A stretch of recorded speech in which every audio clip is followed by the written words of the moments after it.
하나님께서 오늘 우리들에게 허락하신 말씀은 신약성경 사도행전 2장 45절의 말씀입니다. 또 재산과 소유를 팔아 각 사람의 필요를 따라 나눠주며 아멘. 하나님께서 우리와 함께 하시며 말씀 주심을 감사드립니다. 아멘. 자, 우리 옆에 계신 분들과 인사 나누겠습니다. 반갑습니다. 인사해 주시죠.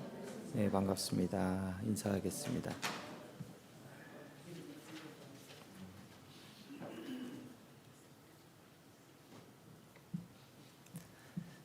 훈련소에 들어간 신병이 하나 있었습니다. 밤에 몰래 부대 담 넘어가가지고 가게 가서 맛있는 거 사 먹으려고 넘어가다가 잡혔어요. 누구한테 잡혔냐면 훈련소 소장님한테 잡힌 거예요. 순찰 나간 소장님한테 잡혔어요. 소장님이 그 훈련병을 붙잡고 물었습니다. 너 내가 누군 줄 아냐? 그랬더니 훈련병이 얘기했습니다. 훈련소 소장님이요. 그러자 소장님이 다시 이렇게 얘기했습니다. 너 이제 영창 갈 준비해라. 그러자 훈련병이 당돌하게 다시 물어봤습니다. 소장님, 제가 누군지 아십니까? 이러더래요. 그래서 훈련 소장님이 당황해가지고 야, 내가 너 같은 놈을 어떻게 아냐? 니네 아버지가 뭐 국회의원이라도 되냐? 라고 소리를 쳤습니다. 그랬더니 이 얘기를 들은 훈련병이 나 모른데 아싸 그러면서 도망가더래요. 모르니까 영창 어떻게 집어넣어요? 모르는 사람인데. 우리는 우리 스스로를 잘 알아야 됩니다. 우리 교회를 잘 알아야 합니다. 우리 교회는 43년이 되었습니다. 올해로 2020년으로 43년이 된 교회입니다. 긴 세월 동안 지켜주신 하나님의 은혜에 감사하는 시간 되기를 원하고, 또 우리 교회가 어떤 교회인가를 다시 한번 생각해보고, 또 앞으로 우리가 교회가 어떤 모습으로 나아가야 될지를 초대 교회를 통해서 배워 나아갈 수 있기를 주의 이름으로 간절히 축원합니다. 아멘. 자, 첫 번째 하나님께서 우리들에게 주시는 말씀은 교회는 회개하는 곳이다라는 말씀입니다. 교회는 회개하는 곳이다. 그 마가의 다락방에 모였던 120명의 교인들에게 성령님께서 임하셨고, 그 성령님의 임하심을 통하여 이 사람들은 다른 나라 외국어를 가지고 방언을 하기 시작했습니다. 그들의 마음속에 선교하러 나가고 싶은 마음을 주셨던 것이죠. 성령이 충만해진 그들은 담대하게 전하기 시작했는데 하루에 3,000명이 회개하고 크리스찬이 되었다라고 이야기를 합니다. 하루에 3,000명이 회개하고 크리스찬이 되었다. 새로 크리스찬이 되기를 원하는 그들에게 주셨던 주님의 말씀이 여기에 있습니다. 우리 사도행전 2장 38절 말씀 같이 읽습니다. 시작. 베드로가 대답하였다. 회개하십시오. 그리고 여러분 각각 예수 그리스도의 이름으로 세례를 받고 죄 용서 받으십시오. 그리하면 성령을 선물로 받을 것입니다. 아멘. 우리 믿음 생활의 시작은 회개입니다. 회개를 함을 통하여 우리는 믿음 생활을 할 수가 있습니다. 우리가 주님 앞에 지은 죄, 그리고 사람들 앞에 지은 죄, 그 죄를 회개하지 않으면 우리의 믿음 생활은 시작할 수도 없다라는 것입니다. 저는 교회 다니는 사람들이 교회 안 다니는 사람보다 훨씬 더 선하게 살아야 한다라고 믿습니다. 그럴 수밖에 없는 이유는 우리는 매주 교회에서 예배를 드리면서 회개라는 것을 합니다. 하나님, 내가 죄인입니다. 내가 잘못했습니다. 세상 사람들은 그렇게 살지 않습니다. 세상 사람들은 자신이 잘못했다라고 생각지 않습니다. 자신을 죄인이라고 생각하지도 않습니다. 다른 사람이 틀렸고 나는 옳다라고 생각하며 삽니다. 그렇지만 우리들은 다릅니다. 최소한 일주일에 한 번은 주님 앞에 나와서 주님 앞에 하나님, 내가 잘못했습니다. 내가 죄인입니다 라고 고백하는 우리들이 어떻게 세상 사람들과 똑같은 삶을 살아갈 수가 있겠습니까? 회개하지 않으면 죄 용서함은 없습니다. 우리가 죄 용서함 받으려면 무조건 회개해야 합니다. 잘못했다라고 하지도 않는 사람을 어떻게 용서할 수 있겠습니까? 우리가 하나님 앞에 내가 죄인이고 내가 잘못한 것을 인정하고 고백해야 주님께서 우리를 용서하실 수 있는 것입니다. 제가 영락교에 있었을 때의 일입니다. 새로 전도사님 한 분이 오셨어요. 근데 그 새로 오신 전도사님 사시는 곳이 경기도 구리였어요. 경기도 구리. 아직 이사를 교회 근처로 못 와서 경기도 구리에서 교회를 다니시는 것이었습니다. 그 전도사님이 저한테 이렇게 부탁을 했습니다. 전도사님, 저도 그때 전도사였거든요. 전도사님, 제가 지금 경기도 구리에 사는데 교회로 오려면은 새벽에 안 막혀도 40-50분을 운전하고 와야 됩니다. 그러니 저 새벽 기도도 안 나오면 안 될까요? 라고 물어봤어요. 그런데 제가 그 전도사님에게 이렇게 얘기했습니다. 목회자가 교회 멀다 하고 새벽 기도 쉬면 어떡합니까? 그래도 나오셔야죠. 라고 얘기를 하고 속으로 저는 뿌듯해하고 있었습니다. 왜냐하면 그게 바른 길이니까요. 목회자가 멀다 하고 새벽 기도 빠지면 안 된다. 이건 뭐 당연한 거니까요. 그렇게 뿌듯해하고 있었는데 그 다음날 무슨 일이 벌어졌냐면 이 전도사님이 새벽 기도에 나오시지 않으셨어요. 그래서 무슨 일이 있나 보다 생각했는데 새벽 기도를 나오시다가 음주운전하는 SUV하고 정면 충돌을 했습니다. 그래서 이 전도사님이 피한다고 피하다가 이제 이쪽이 차가 부딪히고 이쪽 몸을 많이 다치셨는데 다리뼈가 완전히 부서져 버렸어요. 다리뼈가 완전히 부서져서 응급 수술을 받았습니다. 그리고 제가 그날 신방을 갔죠. 신방을 갔는데 제 마음에 얼마나 죄책감이 몰려오는지, 그리고 너무너무 미안하더라고요. 그냥 집에서 쉬라고 할 걸 내가 왜 새벽 기도 나오라고 해가지고 이 멀쩡한 사람 다리가 다 부서져가지고 그때 의사가 그랬어요. 나을 수는 있는데 뛸 수는 없을 거예요. 평생 뛸 수는 없을 겁니다. 라고 얘기를 하고 이제 수술 받고 발에다가 철심을 받고 이렇게 퇴원을 하셨는데 제가 너무 미안해갖고 죄스러워가지고 참 감사한 것은 하나님께서 잘 회복시켜 주셨고 지금은 은혜롭게 잘 목회하고 계십니다. 잘 회복시켜 주셨어요. 이렇게 얘기가 끝나는 줄 알았는데 제가 몇 년 전에 미국에서 이 목사님을 만났었는데 그때 참 놀라운 이야기 하나를 했습니다. 새벽까지 술 마시고 운전했던 그 청년에 대한 이야기였습니다. 이 청년이 새벽까지 술을 마셨어요. 그리고 집으로 돌아가는 길이었습니다. 그리고 새벽 기도 가는 전도사님 차를 받고 그리고 그 다리가 으스러졌다라는 이야기를 들었습니다. 그리고 이 청년의 마음에 죄책감이 너무 몰려오는데 이걸 회개할 수가 없어서 너무 괴로워서 이 청년이 선택한 것은 교회를 나가자. 그래서 교회를 다니기 시작했습니다. 교회를 다니다가 이 청년이 은혜를 받았습니다. 은혜를 받아서 자신도 목사 되겠다고 신학교에 갔다라고 합니다. 이 이야기를 고백하면서 그 사고를 당하셨던 전도사님, 지금은 목사님이 되셨는데 아마 그때 이 청년 회개시키기 위해서 제가 다쳤나 봅니다. 제가 다리 팔아서 전도한 사람입니다. 라고 소개를 하더라고요. 회개는 무엇입니까? 우리가 주님 앞에 잘못했습니다. 내가 죄인입니다. 라고 회개하면 눈에 눈물 흐릅니다. 그리고 마음이 뜨거워집니다. 그런데 그것은 회개의 시작일 뿐 회개의 끝은 아닙니다. 회개는 내가 잘못했다라고 고백하여 다시는 그런 삶을 살지 않으려고 애쓰는 것입니다. 그 청년이 자기가 잘못했습니다라고 고백하여 예수님 믿고 목회자가 되었던 것처럼 말입니다. 우리는 매일매일 회개해야 하는 삶을 살아야 합니다. 말씀에 나의 삶을 비춰보며 내가 잘못했고 내가 죽을 죄인이라는 것을 매일매일 확인해야 합니다. 어떻게 매일매일 내가 죄인이라고 고백하는 사람이 세상 사람들과 똑같이 살아갈 수 있겠습니까? 믿음의 시작은 회개입니다. 어제의 나를 회개하십시오. 그리고 오늘 새로운 인생을 살아가십시오. 매일매일 나의 삶을 말씀에 비춰보며 회개하는 삶을 살아갈 수 있는 저와 성도 여러분들 될 수 있기를 주님의 이름으로 간절히 축원합니다. 아멘.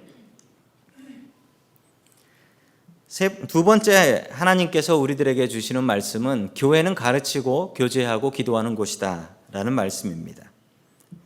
120명이었던 교인들이 하루아침에 3,000명이 되었습니다. 이 사람들하고 같이 예배드릴 공간도 없고 이 사람들과 같이 먹을 수 있는 공간도 없습니다. 처음 교회의 모습은 어떠했을까요? 우리 사도행전 2장 42절의 말씀 우리 같이 봅니다. 시작. 그들은 사도들의 가르침에 몰두하여 서로 사귀는 일과 빵을 떼는 일과 기도에 힘썼다. 아멘. 이때 생겼던 교회를 우리가 초대교회, The Early Church라고 부릅니다. 초대교회는 어떤 교회였을까요? 그리고 그 교회는 무슨 일을 했던 교회일까요? 무엇인가 잘못되어 있을 땐 처음으로 돌아가는 것이 중요한데 그 초대교회가 했던 일은 크게 세 가지의 일이었습니다. 첫 번째, 사도들의 가르침을 받았다라는 것입니다. 사도들의 가르침을 받았다. 가르침을 받는다라는 것은 내가 부족하다라는 것을 인정하는 것입니다. 내가 더 많이 알면 가르치려고 하지 배우려고 하지 않습니다. 정말 지혜로운 사람은 자신의 부족함을 알고 그 부족함을 채우려고 하는 사람들입니다. 참 안타까운 사실이 있습니다. 어떤 사실이냐면 아는 사람은 자신의 부족함을 더 많이 알아서 더 많이 배우려고 하고요.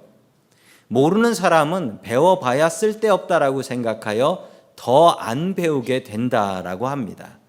그래서 똑똑한 사람은 더 똑똑해지고 어리석은 사람은 더 어리석어진다라고 하지요. 우리는 스스로 자신의 부족함을 알아야 하고 하나님의 말씀을 배울 각오와 생각을 하면서 살아야 합니다. 어느 할머니의 고백입니다. 경남 하동에 사시는 83세 할머니의 이야기입니다. 평생 글 쓰는 법을 몰랐답니다. 어렸을 땐 살림하고 농사 짓느라고 공부할 수가 없어서 글씨를 쓰고 읽을 줄을 모르는 할머니였는데 복지관에서 운영하는 야간 학교에 다니셨고 그리고 한글을 배우셨습니다. 그리고 이분이 시와 그림을 쓰셨는데 그 제목이 무엇이냐면 내 기분이라는 시입니다. 강막달 할머니의 작품인데 한번 보시겠습니까? 뭐라고 썼냐면 시예요. 이웃집 할망구가 가방 들고 학교 간다고 놀린다. 지는 이름도 못 쓰면서 나는 이름도 쓸 줄 알고 버스도 안 물어보고 탄다. 이 기분 니는 모르제. 그래서 제목이 내 기분이에요. 그림까지 이렇게 열심히 잘 그려가지고 쓰셨어요. 여러분은 이 기분 아십니까? 예수 믿고 구원받는 기분, 이 기분 아십니까? 복음의 진리를 아는 이 기분을 아십니까? 배우세요. 그리고 성경 공부하세요. 시간 내서 참여하세요. 새로 시작합니다. 나의 부족함을 알아야 공부할 수 있습니다. 평생 주님의 말씀을 배우는 그 능력과 그 마음이 여러분들에게 있기를 축원합니다. 아멘. 두 번째 초대교회의 모습은 교제했다라는 것입니다. 교제했다. 그 다음으로 교회가 했던 일은 교회에서 빵을 떼고 교인들과 같이 식사했다라는 것입니다. 말씀을 배우는 것, 다음으로 중요한 것은 같이 먹는 것이었습니다. 먹는 것. 이게 그렇게 중요하다라는 거예요. 예수님께서도 먹는 것을 무척 중요하게 생각하셔서 예수님께 별명이 있었는데 먹고 마시는 걸 즐기는 자라는 그런 별명이 있었습니다. 절대 좋지 않은 별명이었죠. 한국 사람들이 예수님 잘 믿는 이유 중에 하나가 잘 먹기 때문이다라는 견해가 있는데 저는 동의합니다. 저는 동의해요. 아마 오늘도 교회 생일이라고 먹을 게 준비되어 있는 것 같은데 많이 먹고 즐기시기 바랍니다. 가끔 저에게 카톡으로 일부러 그러시는 것 같은데 먹사님이라고 보내시는 분들도 계신데 저는 그거 보면서 또 은혜 받습니다. 교제는 참 중요합니다. 이게 잘못되어서 교회 떠나시는 분들도 있어요. 말씀은 제대로 배우셨는데 교제를 잘 못해서 이 사람과의 문제 생겨서 교회 떠나시고 신앙생활 접는 분들 꽤 많이 있습니다. 당시 사람들은 각자 가정에서 교인들과 식사하며 친교를 했습니다. 당시에 교회는 건물이 아니라 사람이었습니다. 왜냐하면 당시에는 이런 예배당이 없었기 때문에 그렇습니다. 그들은 몸으로 교회를 배우고 있었던 것입니다. 우리 교회도 다락방으로 모이고 있습니다. 열심히 다락방 모이시고 또 밖으로 나가실 때 열심히 가정에 나가셔서 그 모인 가정을 축복하시고 또 그 아이들을 축복하시는 저와 성도 여러분들 될 수 있기를 소망합니다. 아멘. 세 번째, 마지막으로 교회가 해야 됐던 일은 기도에 힘쓰는 일이었다라는 것입니다. 사람들이 모여서 친교하고 밥 먹고 형제 자매같이 지내면 너무 좋습니다. 특별히 이민 생활에 그런데요. 여러분, 이민 생활은 친구가 없습니다. 친구가 없어요. 이게 제일 이민 생활의 어려움이라고 해요. 미국 생활하는 거 좋죠. 우리 미국 이건 뭐 공기도 깨끗하고 미세먼지도 없고 그리고 나름 맨날 맑아가지고 파란 하늘 보이고 그렇잖아요. 그런데도 불구하고 가장 힘든 것은 외롭다라는 것 아니겠습니까? 외롭다. 우리에게는 늘 이 외로움이라는 게 있습니다. 그래서 친교가 참 중요해요. 그런데 여러분, 교회는 친교하는 곳이 아닙니다. 교회는 친교하는 이유가 더 말씀 보고 더 기도하려고 모이는 곳입니다. 여러분, 왜 우리가 다락방으로 모입니까? 다락방으로 모이는 이유는 더 많이 기도하고 더 많이 주님 바라보려고 그러는 것 아니겠습니까? 오직 친교에 목숨 걸게 되면 여러분, 사람들과 사이 틀어지면 교회 못 나옵니다. 그런데 말씀 보고 기도하는 것이 목적이 되면 사람 때문에 흔들리지 않습니다. 교회는 기도하는 곳입니다. 다락방으로 모이면 기도로 시작하시고 마칠 때도 기도로 마치십시오. 교회에는 세 가지가 필요합니다. 가르침, 배움, 그리고 교제, 그리고 열심히 기도하는 것. 우리 교회가 이 가장 중요한 세 가지 일들에 최선 다하며 살아가는 그런 교회 될 수 있기를 주의 이름으로 간절히 축원합니다. 아멘. 마지막 세 번째, 하나님께서 우리들에게 주시는 말씀은 교회는 하나님께서 필요하신 곳이에요. 교회는 우리가 필요한 곳이기도 하지만 우리의 필요를 채우는 곳이 아니라 하나님이 무엇 필요하신가, 이것을 채우는 곳이 바로 교회라는 사실입니다. 자, 우리 사도행전 2장 45절의 말씀을 같이 봅니다. 시작. 그들은 재산과 소유물을 팔아서 모든 사람에게 필요됨 나눠주었다. 아멘. 어떻게 이럴 수 있을까요? 참 아름다운 교회의 모습이고 이런 교회는 있어 본 적이 없어요. 얼마나 교회를 사랑했는지 교인들이 자기 재산하고 자기가 가진 것을 팔아가지고 돈으로 가지고 왔답니다. 모든 사람들이 필요한 대로 나눠주었다라고 해요. 참 대단한 일이지요. 이 일이 가능하려면 두 가지가 가능해야 돼요. 누군가 은혜 받고 자신의 재산을 팔아서 교회를 갖고 와야 되고요. 또 하나 필요한 것은 모든 사람이 욕심을 내면 안 돼요. 아니, 교인이 3,000명이라면서요. 3,000명이 자기 욕심대로 가져가기 시작한다고 생각해 보십시오. 어떻게 될까요? 아무것도 남아나지 않을 것입니다. 이 교인들이 정말 잘했던 것은 곰곰이 다시 한번 생각해보며 이게 정말 나한테 필요한 건가? 라는 걸 다시 생각해 보았다라는 것입니다. 내 욕심과 내 필요를 조절하고 컨트롤할 수 있었다라는 것입니다. 여러분, 세상은 우리에게 욕심을 선물합니다. 세상은 우리들에게 욕심을 줘요. 우리를 살금살금 긁으면서 이거 너한테 필요한 거야 라고 생각하게 합니다. 남들이 가지고 있는 것을 보면은 그걸 보면서 쓸데없는 생각을 하게 됩니다. 나는 분명히 그거 없이 행복하게 살았어요. 그런데 남이 좋은 것을 갖고 있는 것을 보면 내 마음속에 스스로 드는 생각이 나 저거 필요한데, 이 생각이 드는 거예요. 내 마음속에 쓸데없는 필요를 선물해주고 있는 겁니다. 욕심이에요. 텔레비전이나 인터넷을 보면 정말 나한테 쓸데도 없고 필요도 없는 것들인데 나 저거 없이 잘 살았는데 TV에 나와서 이거 있어야지 행복하다라고 가르칩니다. 그리고 인터넷을 보면요, 정말 어떻게 알았는지 나한테 필요한 거 이렇게 막 광고로 떠요. 그러면서 이거 있어야 네가 행복하다라고 가르칩니다. 정말 필요한 것인가요?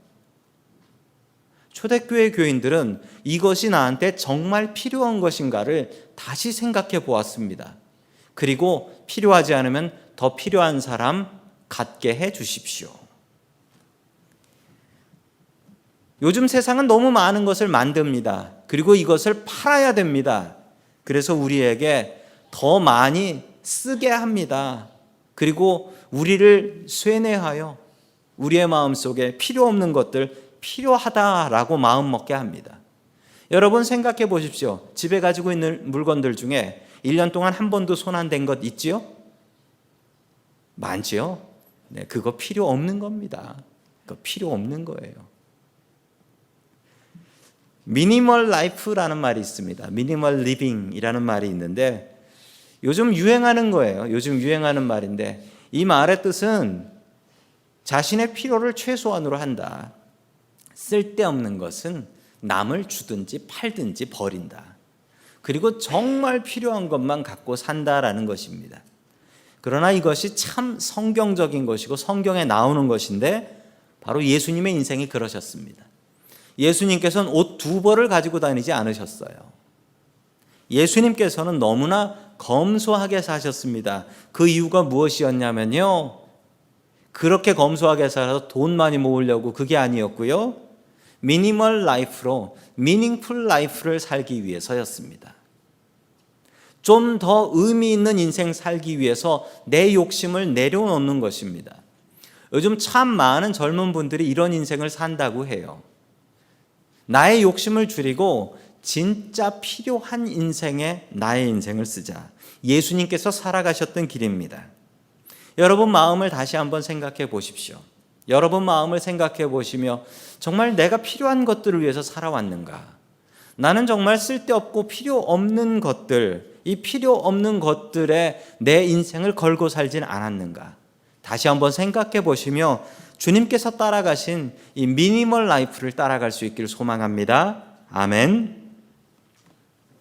포사이드라는 선교사님이 계십니다. 참 훌륭한 선교사님인데 이분은 1873년에 태어나신 미국 켄터키에서 태어나신 선교사님이었습니다. 공부를 잘해서 프린스턴 대학교에 들어가셨고 프린스턴 대학교 졸업하신 뒤에 메디컬 스쿨에 가서 의사가 되셨습니다. 편안하게 살 수 있었지만 이분은 나의 필요대로 살지 않고 우리 하나님께서 무엇이 필요하신가를 생각하며 하나님께서 조선 땅에 보낼 선교사가 필요하겠다라고 확신하여 조선으로 들어가는 선교사로 자원을 합니다. 그것도 지금 우리가 있는 우리 교단 미국 장로교 선교사가 되어서 1904년에 조선으로 들어갑니다. 그리고 전주에서 고아원을 운영하면서 환자들을 치료하면서 사는데 어느 날 갑자기 강도들이 들어왔어요. 강도 3명이 들어왔는데 이게 강도들 같지 않아요. 뭘 훔쳐가려고 하는 게 아니라 이 선교사님을 해치러 왔는데 저 선교사님의 귀 한쪽을 잘라버렸어요. 그리고 이제 죽이려고 그랬던 것 같은데 머리를 두개골을 깨버렸습니다. 얼마나 상처가 심했는지 본인도 치료할 수 없었고 조선에 있었던 다른 선교사님들도 치료할 수 없어서 미국으로 돌아옵니다. 미국으로 돌아와서 치료를 받습니다. 얼마나 큰 트라우마와 충격이었겠습니까? 그런데 2년 뒤 치료된 뒤에 이 포사이드 선교사님이 배 타고 다시 조선으로 오셨어요. 기가 막힌 일 아닙니까? 이 엄청난 충격 아닙니까? 내 귀 하나가 잘리고 머리가 깨진 충격인데 나는 내가 필요한 곳에 살지 않고 하나님께서 필요한 곳에 살겠다라고 다짐하며 다시 조선 땅으로 오셨어요. 1909년 같은 의료 선교사였던 오웬 선교사님이 너무 과로와 또 폐렴, 루모니아로 죽어가고 있다는 소식을 듣고 전라남도에 있는 광주로 말을 타고 달려갑니다. 달려가는 중에 동네 바깥에 어떤 여자 하나가 쓰러져 있는 것을 발견합니다. 피를 흘리며 쓰러져 있어요. 그런데 동네 사람들이 돕지를 않아요. 그 이유가 뭘까? 찾아가서 보니까 그 여자분이 리프로시, 나병 환자였습니다.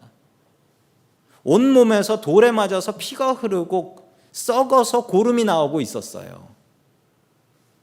지금 자기의 친구였던 오웬 선교사를 살리러 가는 길이었는데 오웬 선교사는 하나님께서 살리시게 내버려 두고 포사이드 선교사님은 이 피와 고름을 흘리고 있는 이 여자를 자기 말에 태웁니다. 그리고 광주까지 가요. 자기는 걸어서. 포사이드 선교사는 자신이 필요한 곳에 살지 않았습니다. 하나님이 무엇이 필요하신가를 생각하였습니다. 6살 때 다른 사람의 이야기입니다. 6살 때 어머니를 잃고 19살 때 아버지가 돌아가셨습니다. 남자 아들이었는데 이 아들은 자신의 세상을 한탄하며 맨날 싸움질을 하고 다녔습니다. 주먹이 세서 광주 망치라는 별명을 가지고 있었습니다. 주먹이 망치처럼 셌나 봐요. 자신이 필요대로 사람들을 때리고 다녔고 자신이 살고 싶은 대로 살고 있었습니다. 그랬던 그에게 아주 놀라운 일이 벌어집니다. 최흥종이라는 분이신데요. 어느 날 광주 시내에 있는데 미국 의사 포사이드라는 사람이 조선인들이 돌로 쳐서 내버린 여자를, 이 나병 환자를 자신의 말에 태워가지고 광주 시내로 들어왔습니다. 최흥종은 이 일을 보고 충격을 받습니다.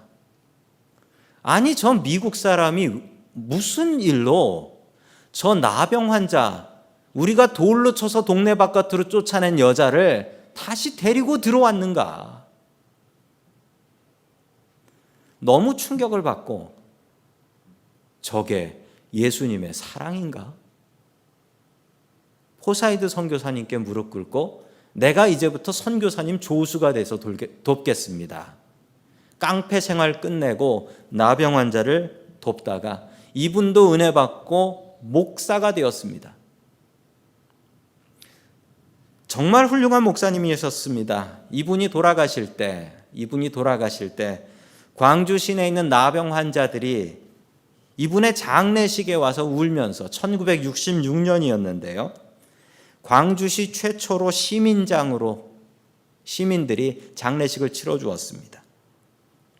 이 나병 환자들이 울면서 따라오면서 아버지 돌아가시면 우리는 어찌 삽니까? 라고 울면서 따라왔다라고 합니다. 우리는 나의 필요대로 살아가던 인생들이었습니다. 그러나 우리가 예수님을 믿고 나서 우리는 이제 하나님이 나에게 무엇을 필요로 하시는가를 생각하게 됩니다. 맨날 나에게 필요한 것이 무엇인가를 생각하면서 사셨습니까? 아니요, 초대교회 교인들은 그러지 않았습니다. 내가 하나라도 더 가져가야지라고 생각하지 않고 나보다 더 필요한 사람이 없는가 라고 생각하며 자신의 욕심을 조절했습니다. 또한 하나님께서 필요하신 것은 무엇인가를 생각하며 자신의 인생을 바쳐서 선교하며 살았습니다. 저희 교회가 올해로 43년을 맞습니다. 세상에 참 많은 교회들이 있습니다. 그렇지만 우리 이 시간 다시 한번 생각해 보아야 될 것은 우리 교회가 정말 하나님께 필요한 교회인가 라는 것입니다. 하나님의 필요가 무엇인가를 생각하십시오. 그리고 그 필요에 순종하며 살아가는 저와 성도 여러분들 될 수 있기를 주의 이름으로 간절히 축원합니다. 아멘.